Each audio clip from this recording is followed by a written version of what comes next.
Hello everyone, कैसे हैं आप सब। आज मार्केट की खबर इतनी बड़ी गिरावट, तो सिर्फ हम बात ये नहीं करेंगे कि गिरावट क्यों हुई, हम बात ये करेंगे कि इस गिरावट के बाद आगे भी क्या करना है, किस तरीके से ट्रेडर हो, इन्वेस्टर हो, क्या स्ट्रेटजी रहनी चाहिए। तो मैं मुकुल अग्रवाल आपका आप ही के यूट्यूब चैनल में स्वागत करता हूं। जो भी नए लोग हो इस चैनल को जरूर सब्सक्राइब कीजिएगा, क्योंकि ये एक परिवार है, फैमिली है, जहां पे हमारी कोशिश है हम आपको सिखाएं भी और कमाने में भी हेल्प करें, और उसके लिए कोई पेड बटन नहीं है आज भी, इतनी बड़ी फैमिली होने के बाद। तो आप समझ सकते हैं कि किस लेवल पर जाकर हम कोशिश करते हैं कि आप सीखें भी और कमाएं भी। तो चलिए शुरू करते हैं आज की वीडियो। देखिए, लद्दाख में पेंगोंग सो झील के जो दक्षिणी साइड था, वहां पे भारतीय और चीनी सेनों के बीच जो झड़प हुई, तो उस सेना की झड़प के का जो इंपैक्ट है वो हमारे स्टॉक मार्केट पे देखने को पड़ा, ऐसा लोगों का मानना है। लेकिन मेरा मानना है कि चाइना का इंपैक्ट तो था ही था, साथ में जो जीडीपी डेटा के बारे में ऑलरेडी मीडिया में इतना हाईलाइटेड बात चल रही थी कि बहुत बुरा आने वाला है, वो भी एक इंपैक्ट था। और सेबी का जो 1 सितंबर का जो रूल लागू होने वाला है, जिस पे मैंने डिटेल वीडियो भी बनाई है और आप सबको बहुत पसंद आई, कि इतना मैंगो पीपल के भाषा में रखा है कि अब हमें किसी को फॉलो करने की जरूरत नहीं है, किसी को देखने की जरूरत नहीं है। तो दिल से शुक्रिया, वो वीडियो के आधार पे आप भी देख के समझ सकते हैं। तो वो 1 सितंबर का जो रूल है उसका भी एक पैनिक देखने को मिला, यानी मिली-जुली सरकार मिलजुल कर मार्केट को जबरदस्त सेलिंग प्रेशर में ला दिया।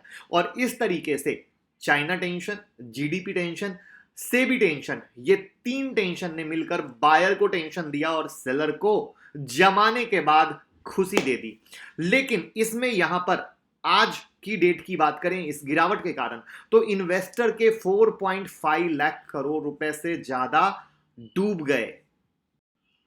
ऑपरेटर ने भी बहुत ही शानदार काम किया, मार्केट को गैप अप ओपनिंग दी और क्लियर बाइंग की कहानी दिखाई, और साथ में रिलायंस ने फ्यूचर ग्रुप को जो एक्वायर किया था, उन सबको मिलाकर न्यूज को इस तरीके से हाइप किया था कि जैसे आज ही सब कुछ होने वाला है। और फिर चाइना की न्यूज और साथ में बाकी कहानी ने मिलकर बायर को सर्फ एक्सेल से धो डाला और शेयर की सेलर्स की बल्ले बल्ले कर दी। ये वो चीज है जहां पे समझने की बहुत ज्यादा जरूरत है। इसके अलावा कहानी यहीं खत्म नहीं है, याद रखिएगा।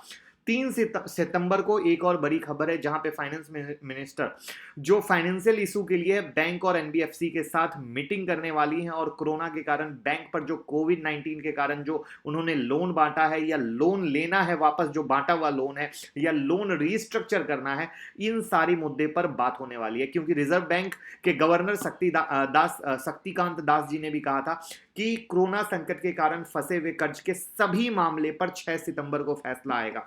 तो याद रखिएगा कि 3 सितंबर, 6 सितंबर, ये सारी बहुत ही इंपॉर्टेंट डेट होने वाली है। यानी 3 सितंबर इस वीक में हुआ, 6 सितंबर संडे हुआ। ले दे के कहानी इस पूरे टाइम में है, जिसमें एजीआर का फैसला भी अभी ड्यू है, जो सुप्रीम कोर्ट का आने वाला है। अब बात करते हैं जीडीपी के डेटा की। जो कोरोना का सबसे गहरा इंपैक्ट देखने को आखिर मिल ही गया।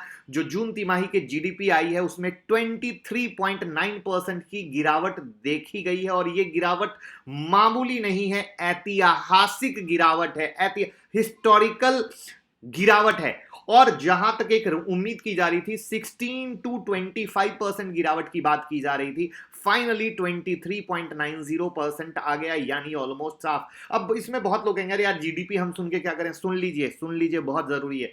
जीडीपी के आंकड़ों का सबसे ज्यादा असर मैंगो पीपल पे पड़ता है, यानी आम आदमी पर।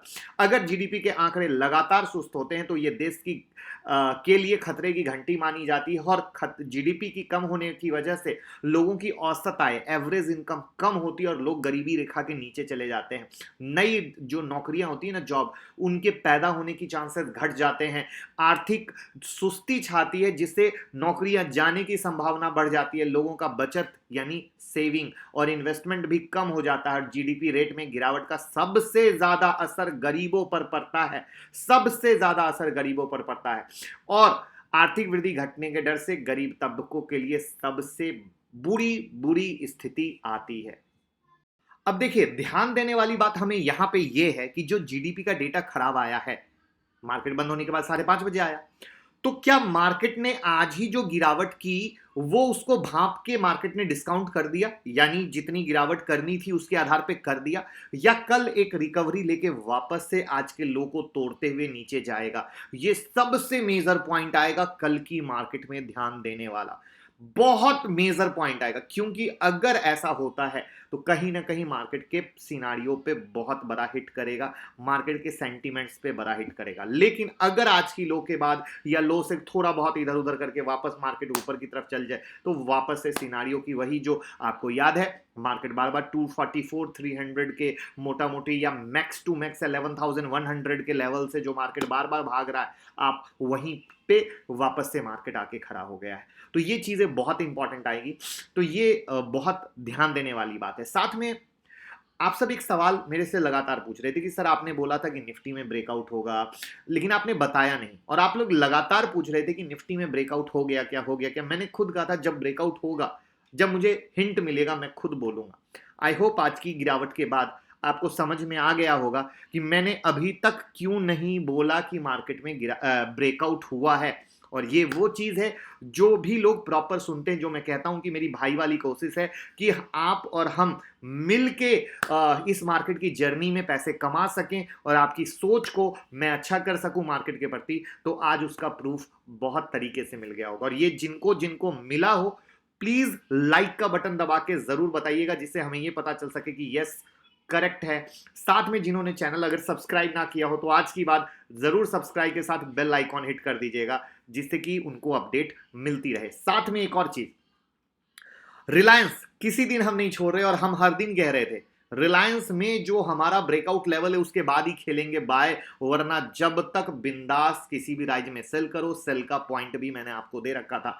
आज भी आप देखो लगातार उसी तरीके से मार्केट थोड़ा सा राइज था बट वापस से पटक डाला, जिसमें 2174 तक का रेसिस्टेंट आप लोगों के पॉकेट में था। जो प्रॉपर फॉलो करते होंगे, पेपर में नोट करते होंगे, बकायदा मजा देखा होगा। निफ्टी के लेवल अभी दूंगा लाइव चार्ट के साथ, परेशान नहीं होना।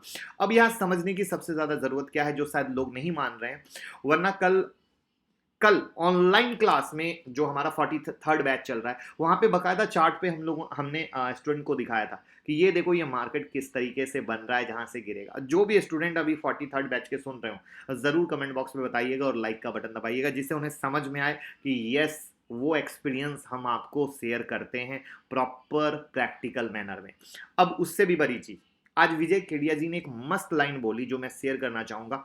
लिक्विडिटी बढ़ने से मार्केट में बत्तख भी हंस की तरह नजर आते हैं, और ऐसी करीब 250 कंपनियां हैं जिनके शेयर के प्राइस 1 अप्रैल के पास में 25 रुपए से कम थे, यानी 25 रुपीज से कम थे, लेकिन पिछले 5 मंथ में उनके प्राइस 100 से 600% तक बढ़ चुके हैं। 100 से 1600 तक बढ़ चुके हैं। तो आप सोचो कि 5 महीने में कितनी बड़ी तेजी भी आई और इन्वेस्टर ने पैसा भी बनाया।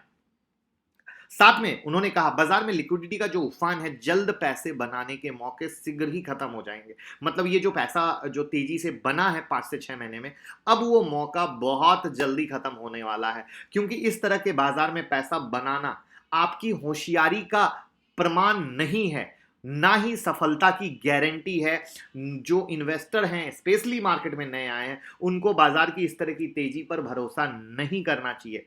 और जो सेंट्रल बैंक या सरकार द्वारा जो राहत पैकेज दी जा रही है, जिससे बाजार में लिक्विडिटी बढ़ी है, जिसके कारण मार्केट 23 मार्च के लो से जो 50% तक ऊपर आ चुके हैं, वो लिक्विडिटी कितने दिन तक सस्टेन कर पाएगी ये देखने वाली बात है। साथ में एक चीज उन्होंने कही, लिक्विडिटी बाजार के लिए जरूरी है, लेकिन उतनी ही जरूरी है जिस तरीके से हमारे शरीर में होता है ब्लड प्रेशर।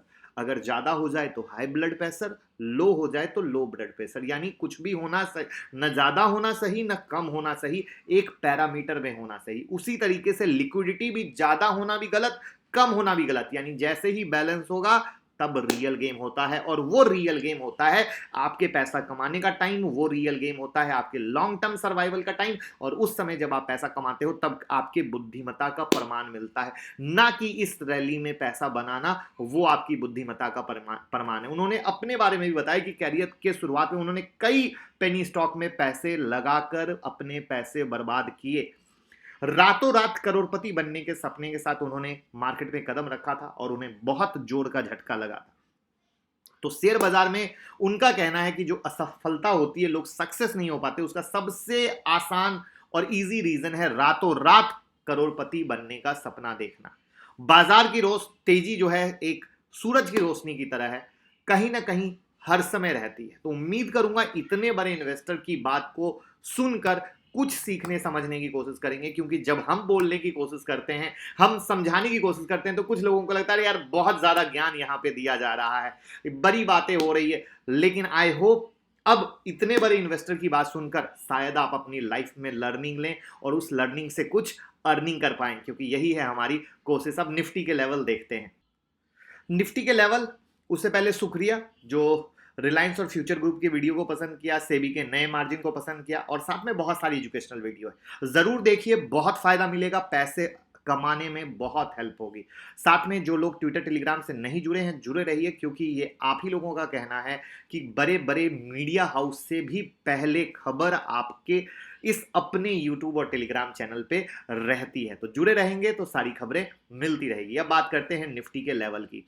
देखिए, जो निफ्टी का सपोर्ट पॉइंट है 11342 की क्लोजिंग आपको निफ्टी के लेवल में दिख रही है, जहां पे सपोर्ट पॉइंट पुराना वाला है। मैंने अभी कुछ देर पहले जब वीडियो में हम डिस्कशन कर रहे थे तो हम आपको बता रहे थे 11300 का सपोर्ट, 11244 का सपोर्ट और 11130 का सपोर्ट, यानी वही पुराना सपोर्ट जिससे कई बार हमने पैसे कमाए और वही वापस से आपके सामने खड़ा है।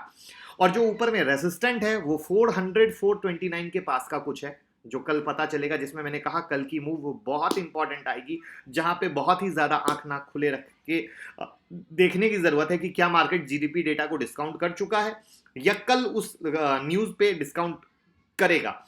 साथ में 11,535 और 11,648 का रेसिस्टेंट है, यानी मतलब क्या हुआ, 300 से 244 के बीच में हमें सेलिंग नहीं करनी है, बल्कि 300 या 244 के बीच में अगर बाइंग की कंफर्मेशन मिलती है तो आप बाय कर सकते हैं, नहीं तो छोड़ दीजिए।